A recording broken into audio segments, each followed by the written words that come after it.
Donald Trump mengklaim rakyat Iran mengatakan tolong terus lakukan pengeboman saat berbicara dari Gedung Putih pada Senin.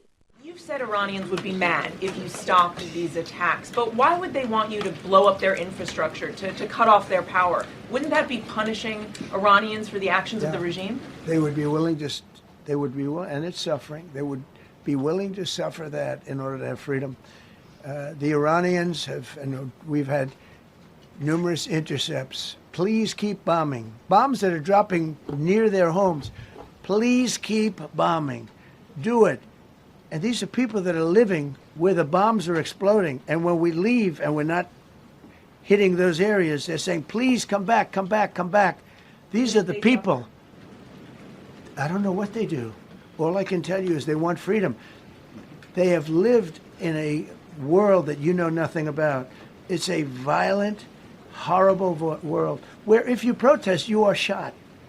Remember the great woman protests where they had 400,000, 500,000 women, and they were all enthused and they were going to protest, and everybody said, oh, the regime's going to come to an end. And then all of a sudden, boom, boom, 5, 6 different areas.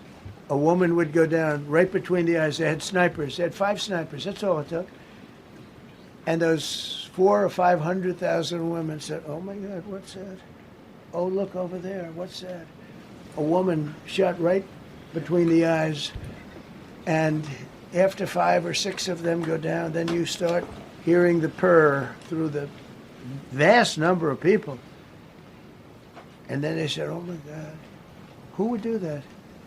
And they're incredible people, but they've lived so horribly. They've lived so horribly. You know, Iran was a great country if you go back 25 years ago or so. The Persian people, they're incredible, smart, brilliant, actually. And I know so many. I know coming from New York, originally I know so many people from Iran. They're incredible people, incredible energy, and very, very brilliant people.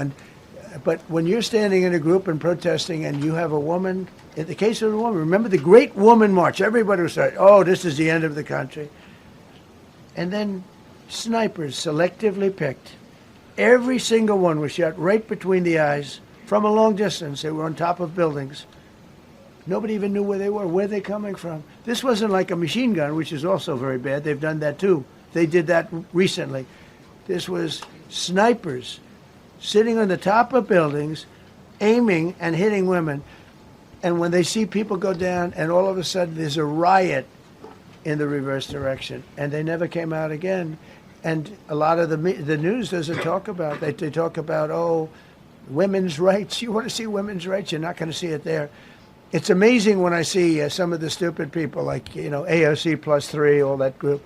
They talk about, oh, freedom for Iran. They don't tell you the real facts. Women, men, gays. How about gays for Iran? They kill the gays. They throw them off buildings. So I wonder what's going on. I can only say this. They want us to keep bombing, even if it jeopardizes, because their life is in much greater danger. They want freedom for Iran, but it's very hard for them to protest. I actually tell them, I said, don't go out. I fully understand. Nobody in this room would go out. I don't think there's any, because frankly, it's not a question of bravery. We're all brave, right? You're brave, I'm brave, we're all brave. But we're also intelligent. If you have people shooting at you, expert shots with the best rifles you can get, and hitting you right between the eyes every single time, and you're looking here and you're seeing and you're looking here, you're out of there. I don't care who it is.